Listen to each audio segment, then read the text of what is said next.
हेडलाईन्सचे प्रायोजक आहे NBC bearings, लांब पळण्यासाठी।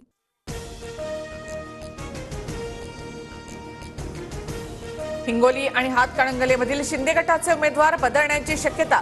हिंगोलीमध्ये उमेदवार हेमंत पाटील आणि हातकणंगलेमध्ये धैर्यशील मानेंना स्थानिक भाजपचा विरोध।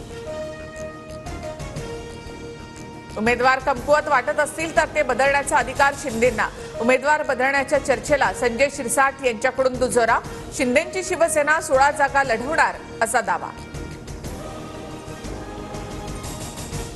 धाराशिवचे राणा जगजितसिंह कुटुंब पुन्हा एकदा अजित पवारांच्या राष्ट्रवादीमध्ये परत येण्याची चर्चा। महायुतीमध्ये अजित पवार गटाला धाराशिवची जागा मिळण्याची चिन्ह। उमेदवारीकडे सर्वांचे लक्ष। नांदेडच्या अर्धापूरमध्ये अशोक चव्हाणांचा ताफा मराठा आंदोलकांनी अडवला। भाजपच्या प्रतापराव चिखलीकरांसाठी प्रचारासाठी आलेल्या चव्हाणांपुढे घोषणाबाजी। गावकऱ्यांच्या रोषामुळे चव्हाणांचा काढता पाय। नाशिकची जागा कुणालाही मिळो, एकजुटीने प्रचार करू, भुजबळांचे सूर मावळले। विद्यमान खासदार हेमंत गोडसेंचे उमेदवारीसाठीच्या प्रयत्नात काहीही गैर नाही असं स्पष्टीकरण।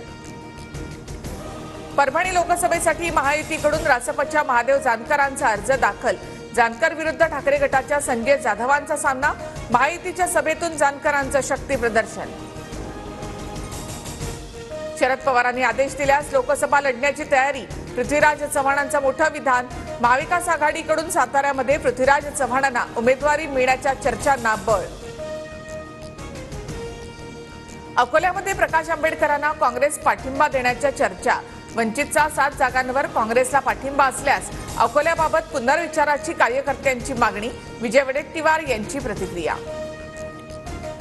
2019ला कोण फिक्स झालं, सर्वांना माहिती।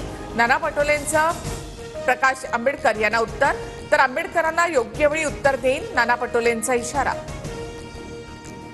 रत्नागिरी, सिंधुदुर्ग आणि संभाजीनगरच्या जागेचा तिढा कायम। मुख्यमंत्र्यांच्या बैठकीमध्ये रत्नागिरीची जागा भाजपला न सोडण्याचा सूर, तर संभाजीनगरच्या जागेबाबत पदाधिकाऱ्यांशी चर्चा। हेडलाईन्सचे प्रायोजक आहे NBC बेरिंग्स, लांब पळण्यासाठी।